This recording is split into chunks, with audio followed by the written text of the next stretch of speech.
Assalamualaikum warahmatullahi wabarakatuh. Sebelumnya izin memperkenalkan terlebih dahulu. Nama saya Dwi Adinda Soleha dengan NIM 2106031100071. Pada video kali ini saya akan mempresentasikan dan melaporkan hasil analisis mengenai dampak lingkungan atau AMDAL dari rencana kegiatan pembangunan industri kosmetik. Video ini disusun untuk memenuhi tugas UAS mata kuliah peminatan AMDAL dengan dosen pengampu Ibu Rifatul Mahmuda MSI. Slide pertama kita akan membahas tentang pengenalan usaha. Jadi, industri kosmetik adalah usaha yang memproduksi dan mendistribusikan kosmetika yang masih memiliki satu kesatuan dengan industri kimia, farmasi, dan obat tradisional. Industri kosmetik bertujuan untuk memberikan ketersediaan produk kosmetik yang dapat memberikan kebermanfaatan bagi masyarakat luas untuk menjaga kesehatan kulit. Slide selanjutnya yaitu tentang analisis kondisi geografis lokasi. Jadi kan rencana kegiatan usahanya tadi itu sudah jelas ya, industri kosmetik. Nah, industri kosmetiknya ini rencananya akan dibangun di daerah Waru Sidoarjo. Waru adalah sebuah kecamatan di Kabupaten Sidoarjo, Provinsi Jawa Timur, Indonesia. Kecamatan ini itu cukup strategis. Kenapa? Karena kecamatan Waru berbatasan dengan kota Surabaya dan terdapat salah satu terminal bus paling besar di Indonesia, yaitu Terminal Purabaya. Pada sisi utara kecamatan ini terdapat Bundaran Waru yang merupakan pintu gerbang utama kota Surabaya dari arah barat daya dan dari arah selatan. Nah, kemudian untuk potensi wilayahnya sendiri, Waru merupakan salah satu kawasan industri utama di daerah selatan Surabaya. Terdapat banyak industri di daerah ini, misalnya ada industri logam di desa Nyigas, ataupun industri sepatu dan sandal di desa Wadung Asri, Brebek, Kepuh Kiriman, dan Wedoro. Kawasan industri ini termasuk juga bagian dari kawasan industri rungkut atau SIER. Waru juga dikenal sebagai pusat industri penyangga dari Surabaya, dan banyak industri penting yang sebelumnya berpusat di kecamatan ini, misalnya ada pabrik paku, pabrik susu Nestle, perusahaan biskuit UBM, hingga pabrik soda Persero. Kemudian selanjutnya analisis kondisi masyarakat sekitar Waru. Berdasarkan Waru sebagai kawasan industri yang ada di kota Sidoarjo tadi, hal ini menjadikan mayoritas masyarakat yang ada di Kecamatan Waru merupakan penduduk nomaden dari daerah lain, serta mayoritas penduduknya merupakan pekerja pabrik. Jadi karena di daerah Waru tadi itu ada kawasan industri, merupakan kawasan industri, jadi pastinya banyak dari kota-kota lain atau masyarakat urban atau mungkin transmigrasi dari daerah lain yang datang ke Waru untuk mencari pekerjaan. Selanjutnya yaitu analisis lokasi rencana kegiatan. Untuk lokasinya sendiri, industri ini akan dibangun di daerah Waru, area industri Sidoarjo, dengan luas lahan sekitar 15 hektar dan suhu kelembapan yang ada di sekitar daerah tersebut yaitu sekitar 29-30 derajat Celcius atau sekitar 60-95 derajat Celcius dengan skala 3. Dan selanjutnya curah hujannya yaitu sekitar 1001 hingga 2000, masuk ke dalam skala 3. Untuk kepadatan penduduk di daerah tersebut yaitu sekitar 7.000-an jiwa per kilometer kuadrat, yaitu memasuki skala 3. Dengan kesempatan kerja 8,08%, tingkat pengangguran dengan skala 5. Selanjutnya untuk mobilitas penduduknya, banyak penduduk yang bepergiannya itu sekitar 72%, yaitu dengan skala 5. Dan rata-rata penghasilan di daerah Waru, daerah industri tersebut yaitu sekitar 2 juta hingga 3 juta. Bisa juga di atas rata-rata tersebut ataupun di bawah rata-rata tersebut, dan itu termasuk ke dalam skala 2. Selanjutnya yaitu analisis kategori dampak. Yang pertama kita analisis terlebih dahulu kategori dampak positifnya. Untuk dampak positif pada aspek ekonomi terdapat banyaknya lapangan pekerjaan baru yang akan dibuka, kemudian menjadi daerah dengan mayoritas berpendapatan menengah ke atas. Karena kan di daerah tersebut kan daerah industri ya, jadi mungkin rata-rata penghasilannya juga lumayan menengah ke atas. Selanjutnya pada aspek sosial budaya, yaitu keragaman penduduk. Karena akan terjadi banyaknya penduduk yang dari daerah lain yang akan masuk ke dalam daerah tersebut untuk mencari kerja, maka di daerah tersebut keragaman penduduknya akan beragam atau semakin meningkat, serta mayoritas masyarakat akan berpendidikan tinggi. Karena untuk masuk ke dalam industri biasanya itu ada batas minimal pendidikan yang harus ditempuh, seperti itu. Kemudian pada dampak negatif, yang pertama untuk aspek sosialnya, yaitu akan menjadi kawasan padat penduduk, karena kan akan banyak masuk penduduk dari daerah luar ke dalam daerah waru tersebut, sehingga akan menghasilkan kawasan padat penduduk. Kemudian masalah kesehatan. Nah, masalah kesehatan ini biasanya dikarenakan oleh limbah-limbah dari industri yang dibuang ke daerah perairan, sungai, ataupun limbah padatnya, ataupun limbah gasnya. Kemudian untuk aspek geofisik akan menyebabkan polusi udara, air, dan tanah. Polusi udara itu biasanya berupa gas toksik hasil industri, kemudian airnya berupa limbah cair, dan tanah itu biasanya berupa dari limbah padat, serta suhunya akan meningkat.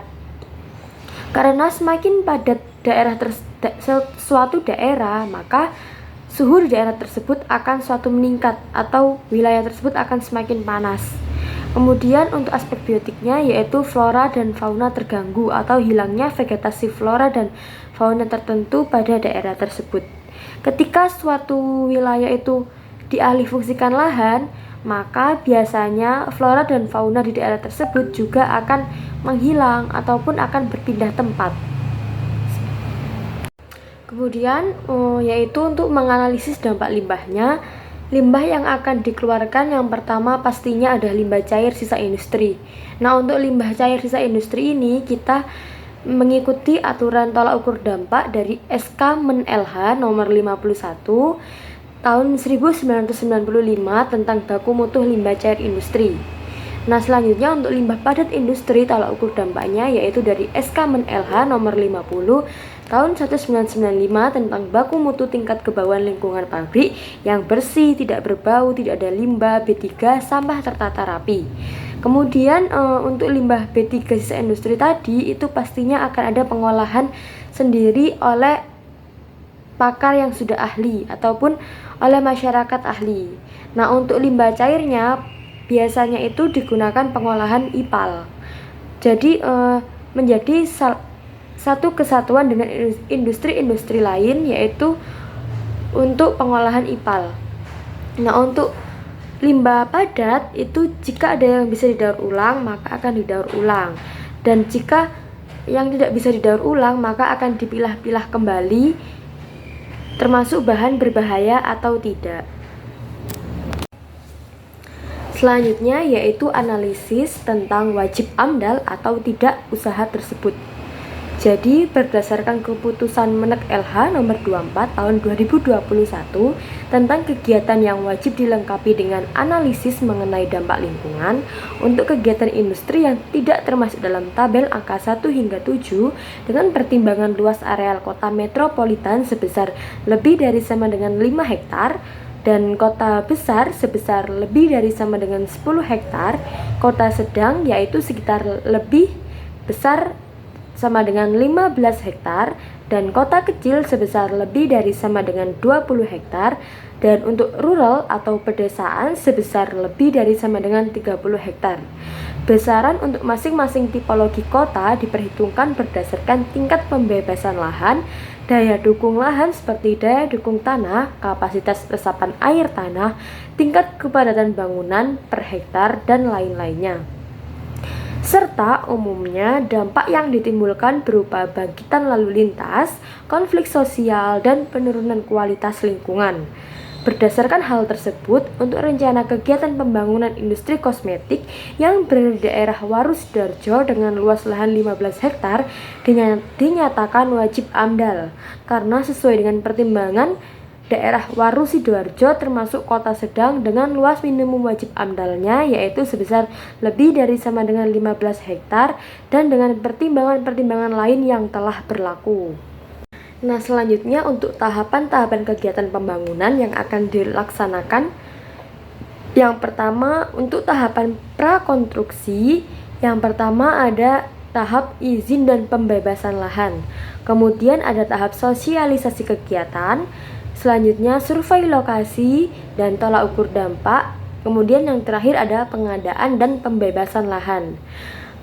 Pada tahap konstruksi ada penerimaan tenaga kerja konstruksi, mobilisasi alat berat dan material, pembukaan dan pembersihan lahan, pembangunan bangunan utama dan pembangunan fasilitas penunjang, serta ada pelepasan tenaga kerja konstruksi. Dan yang pada tahap operasi, yang pertama ada penerimaan tenaga kerja operasi, mobilisasi bahan baku dan alat produksi, pengolahan dan pembuatan produk, distribusi produk, dan pengolahan limbah sisa industri dan IPAL. Nah, untuk penjelasan lengkapnya akan saya jelaskan pada slide-slide berikutnya. Pada tahapan prakonstruksi yang sudah dijelaskan pada slide sebelumnya, ada pengurusan izin buka usaha, sosialisasi kegiatan, survei lokasi dan pengukuran dampak, serta pengadaan dan pembebasan lahan. Pastinya pada tahapan-tahapan tersebut akan mengakibatkan dampak, baik itu dampak positif ataupun negatif. Jadi yang pertama ketika tahapan pengurusan izin buka usaha, yaitu yang tahapannya diawali dengan perizinan dengan instansi terkait dan pemerintah setempat agar pembangunan yang akan diselenggarakan telah mendapatkan izin pemerintah dan menjadi bangunan yang legal. Pada tahap ini tidak ada dampak penting yang berpengaruh ataupun yang dihasilkan karena masih tahapan awal dari prakonstruksi. Dan pada tahapan ini perspektif masyarakat ataupun pendapat masyarakat masih belum terlihat secara langsung. Kemudian selanjutnya ada tahap sosialisasi kegiatan. Pada tahap ini pihak yang bertanggung jawab melakukan sosialisasi, memberikan penjelasan rinci tentang proyek yang akan dilakukan, termasuk tujuan proyek, jenis industri kosmetik yang akan dibangun, dan skala operasionalnya. Hal ini akan memberikan pemahaman kepada masyarakat mengenai apa yang akan dilakukan dan bagaimana proyek akan berjalan dan memberikan dampak pada lingkungan sekitar. Pada tahap sosialisasi kegiatan ini berdasarkan diagram alir atau skema yang telah terpampang pada slide, tahapan ini berdampak yaitu dampak penting, yaitu adanya pendekatan masyarakat sekitar. Kenapa kok adanya dampak pendekatan masyarakat sekitar ini? Nah, jadi kan ketika kita itu sosialisasi kepada masyarakat, maka masyarakat akan mengerti adanya industri yang akan dibangun, serta masyarakat akan mengetahui dampak penting ataupun tentang tata cara yang lain-lainnya dari industri tersebut. Nah, hal ini akan menjadikan perspektif masyarakat yaitu bernilai baik atau positif. Kemudian ada tahapan survei lokasi dan pengukuran dampak. Pada tahap ini, survei lokasi dilakukan untuk memperoleh informasi tentang kondisi fisik dan sosial lingkungan di lokasi proyek industri kosmetik yang direncanakan. Nah, pengukuran dampaknya itu dilakukan untuk mengidentifikasi dan mengukur dampak potensial yang mungkin ditimbulkan oleh proyek industri kosmetik pada lingkungan dan masyarakat sekitar. Adapun dampak penting yang terdapat pada tahap ini yaitu dampak positif. Yang pertama ada timbulnya lapangan pekerjaan baru. Nah, kenapa kok timbulnya lapangan pekerjaan baru ini dampak positif? Karena pada tahap ini itu pastinya akan membutuhkan banyak para ahli untuk melakukan kegiatan tolak ukur dampak.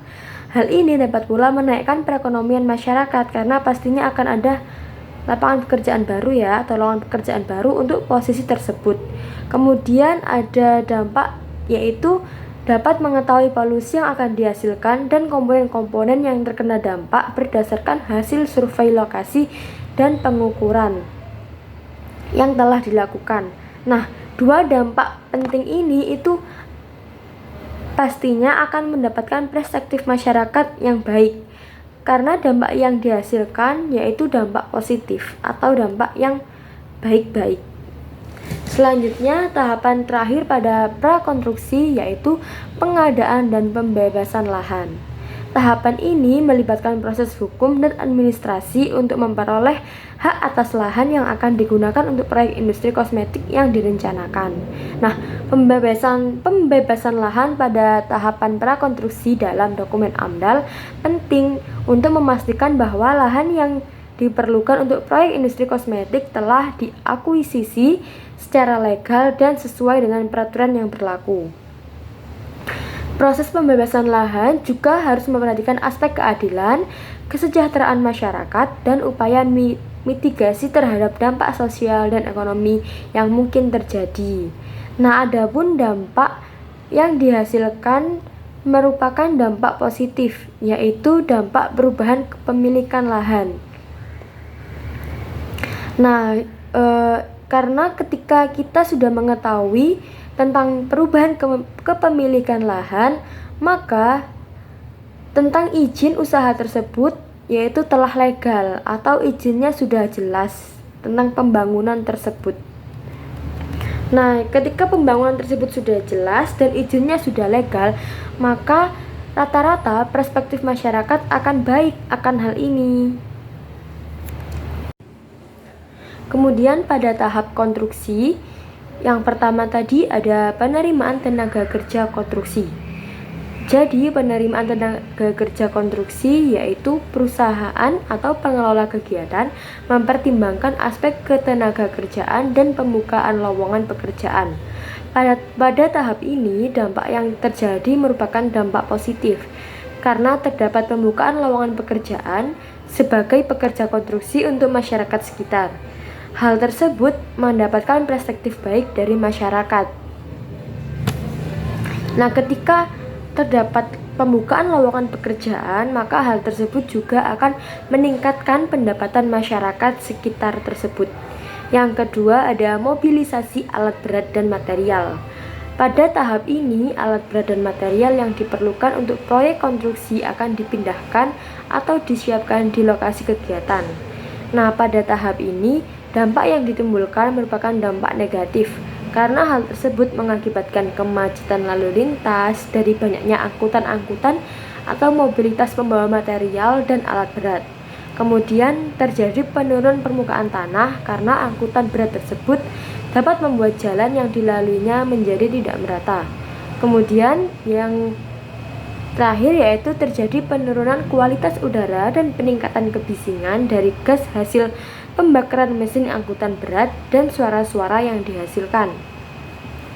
Ketika terjadi penurunan kualitas udara, maka kesehatan masyarakat menjadi menurun karena masyarakat lebih banyak menghirup gas toksik dan beracun hasil gas pembuangan cerobong knalpot dari angkutan-angkutan berat tersebut. Nah, berdasarkan dampak-dampak yang telah disebutkan tadi, kegiatan mobilisasi alat berat dan material dapat menimbulkan perspektif jelek dari masyarakat karena banyaknya dampak negatif yang ditimbulkan. Kemudian yaitu ada setelah tahapan mobilisasi ada tahapan pembukaan dan pembebasan lahan. Pembukaan dan pembersihan lahan. Pada tahap ini, area proyek akan dipersiapkan dengan membersihkan vegetasi, tanah, dan material lainnya yang menghalangi atau tidak sesuai dengan kebutuhan konstruksi. Pada tahap ini, dampak yang terjadi rata-rata merupakan dampak negatif, yaitu seperti penurunan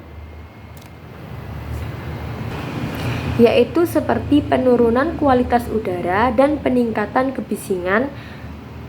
Karena jika kita membersihkan suatu lahan yang akan digunakan untuk industri, maka alat-alat berat yang digunakan pastinya juga akan menghasilkan gas sisa pembuangan yang dapat menjadi komponen gas pencemaran udara. Kemudian ketika gas pencemar tersebut meningkat, maka akan berdampak pada kesehatan masyarakat yang semakin menurun. Nah, selanjutnya dampak perubahan fungsi guna lahan yang berpengaruh pada penurunan vegetasi flora dan fauna pada daerah tersebut, serta adanya perkiraan erupsi dan sedimentasi di sekitar area pembangunan. Berdasarkan dampak-dampak yang telah dijelaskan, maka perspektif masyarakat pada tahap ini itu biasanya yaitu jelek, karena dampak yang dihasilkan ialah dampak negatif rata-rata. Kemudian selanjutnya ada pembangunan bangunan utama dan fasilitas penunjang. Pada tahap ini, struktur bangunan utama serta fasilitas pendukung atau penunjang akan dibangun sesuai dengan perencanaan proyek. Nah, adapun dampak yang dihasilkan yaitu penurunan kualitas air. Karena permukaan material atau sampah sisa industri pasti terdapat yang ikut terbuang ke perairan, baik sengaja ataupun tidak ya. Limbahnya tadi kan pastinya akan mengalir ke perairan. Nah, kemudian ada penurunan kualitas udara karena alat-alat berat yang digunakan akan mengeluarkan gas toksik, sisa pembakaran bahan bakar, dan alat-alat material. Alat-alat berat tersebut pasti menghasilkan suara dengan frekuensi tinggi karena digunakan pada proses pembangunan, sehingga terjadi peningkatan kebisingan. Nah, kemudian kedua dampak negatif tersebut dapat menjadi dampak penting. Penurunan kesehatan masyarakat karena dapat menimbulkan polusi udara dan pencemaran air, dan polusi gas. Dampak-dampak yang dihasilkan dapat menimbulkan perspektif jelek dari masyarakat karena mayoritas dampaknya ialah dampak negatif. Kemudian yang terakhir, pada tahapan konstruksi ada pelepasan tenaga kerja konstruksi. Pelepasan tenaga kerja konstruksi dapat terjadi jika ada kebijakan PHK dalam proyek tersebut. Nah, kemudian perusahaan dapat menjelaskan kebijakan PHK yang diterapkan, prosedur yang diikuti, dan perlindungan hak tenaga kerja yang terlibat dalam proyek. Adapun dampak yang dihasilkan merupakan dampak negatif karena setelah tahap konstruksi berakhir, pekerja konstruksi tidak lagi akan dibutuhkan sehingga terjadi pemutusan hubungan kerja para pekerja konstruksi. Hal tersebut dapat menjadi faktor penurunan pendapatan masyarakat karena meningkatnya tingkat pengangguran. Berdasarkan dampak negatif tersebut dapat mengakibatkan pandangan negatif masyarakat. Selanjutnya, ketika setelah melewati tahapan prakonstruksi dan tahapan konstruksi, maka kita akan masuk ke tahapan operasi. Adapun dampak-dampak yang dihasilkan pada tahapan operasi akan dijelaskan sebagai berikut. Yang pertama, pada tahapan penerimaan tenaga kerja operasi. Nah, jadi tahapan ini yaitu perusahaan dapat memuat informasi tentang rencana tenaga kerja operasi yang akan diperlukan setelah selesainya tahap konstruksi. Hal ini mencakup estimasi jumlah tenaga kerja yang diperlukan, jenis pekerjaan yang akan ditangani, kualifikasi atau keterampilan yang dibutuhkan, serta sumber daya manusia yang tersedia untuk mengisi posisi tersebut. Pada tahap ini, ketika terjadi pembukaan banyak lowongan pekerjaan sebagai pekerja industri kosmetik, maka daerah sekitar lokasi kegiatan akan menjadi lokasi padat penduduk karena pasti banyak masyarakat dari daerah lain yang ikut mendaftar pada lowongan tersebut. Kemudian kawasan tersebut menjadi kawasan dengan rata-rata masyarakat berpendidikan tinggi karena rekrutmen industri pasti melihat dari aspek pendidikan. Ketika menjadi kawasan penduduk, maka akan meningkatkan aktivitas perekonomian yang terjadi di sekitar daerah tersebut dan akan meningkatkan kemacetan lalu lintas karena bertambahnya volume kendaraan yang melintas. Pada tahap ini terdapat dampak positif dan negatif, sehingga perspektif masyarakat pada tahap ini yaitu seimbang antara perspektif jelek dan perspektif baiknya. Dan pada tahap ini juga perspektif masyarakat sangatlah penting. Kemudian ada mobilisasi bahan baku produk dan alat produksi. Pada tahap ini, bahan baku produk dan alat produksi yang dibutuhkan untuk menjalankan operasi kegiatan industri akan dipindahkan atau dimobilisasi ke lokasi industri. Nah, adapun dampak yang dihasilkan yaitu kemacetan lalu lintas karena angkutan-angkutan besar yang membawa bahan baku tersebut melewati jalan umum yang digunakan masyarakat. Nah, ketika angkutan-angkutan berat ini tersebut melewati jalan umum, maka seiring berjalannya waktu akan mengakibatkan penurunan permukaan tanah, karena angkutan-angkutan besar tersebut mengakibatkan jalan menjadi tidak merata. Kemudian mengakibatkan penurunan kualitas udara dan kenaikan tingkat kebisingan, karena angkutan-angkutan bahan baku tersebut menghasilkan gas toksik sisa pembakaran bahan bakar yang dapat menjadi komponen pencemaran udara. Hal tersebut dapat menjadi faktor penurunan kesehatan masyarakat. Nah, ketika kenaikan tingkat kebisingan ini terjadi dari suara-suara kendaraan angkutan besar yang melintas di jalan umum, maka pastinya masyarakat itu banyak yang terganggu akan suara-suara keras tersebut. Nah, untuk perspektif masyarakat menjadi dampak penting pada tahap ini karena dampak-dampak yang dihasilkan itu berpengaruh signifikan kepada kehidupan masyarakat sekitar. Kemudian setelah mobilisasi bahan baku ada pengolahan dan pembuatan produk. Pada tahap ini, bahan baku diolah dan diproses untuk menghasilkan produk akhir berupa produk kosmetik hasil industri yang siap didistribusikan. Terdapat dampak negatif yaitu seperti penurunan kualitas air, penurunan kualitas tanah, dan penurunan permukaan kualitas udara dan kenaikan tingkat kebisingan. Semua dampak tersebut dihasilkan dari sisa proses produksi yang menghasilkan limbah padat, cair, dan gas. Nah, hal tersebut dapat menjadi faktor penting penurunan kesehatan masyarakat karena meningkatnya tingkat polusi yang dihasilkan dari proses industri, sehingga pada tahap ini perspektif masyarakat dianggaplah penting karena dampak yang dihasilkan langsung terjun ke daerah masyarakat. Seperti itu. Kemudian ada distribusi produk. Pada tahapan distribusi produk, yaitu melibatkan transportasi, penyimpanan, dan penyaluran produk ke konsumen atau pihak yang membutuhkan. Nah, pada tahap ini, dampak yang dihasilkan sama dengan dampak penting pada tahap mobilisasi bahan baku produk dan alat produksi. Kemudian yang terakhir ada pengolahan limbah sisa industri. Limbah sisa industri mencakup limbah yang dihasilkan selama proses produksi atau kegiatan industri, baik berupa limbah padat, cair, maupun gas. Nah, industri dapat memastikan bahwa limbah yang dihasilkan dikelola dan dibuang dengan cara yang aman sesuai peraturan yang telah disebutkan, dan meminimalkan dampak negatif terhadap lingkungan dan kesehatan manusia. Hal ini mempromosikan praktik industri yang berkelanjutan dan bertanggung jawab dalam mengelola limbah. Pada kegiatan ini, limbah sisa padat, cair, dan gas sisa industri diolah dan dibuang dengan standar pembuatan limbah yang ada pada industri-industri normalnya. Limbah cair dikelola di IPAL dan limbah padat dicoba didaur ulang dan pemasangan filter gas pada cerobong asap untuk mengurangi polusi udara. Dalam hal ini berupaya untuk memulihkan kualitas tanah, air, dan udara sehingga kesehatan masyarakat dapat terjaga. Nah, untuk perspektif masyarakat pada tahap ini sangatlah penting karena mencakup lingkungan tempat tinggal dan faktor kesehatan.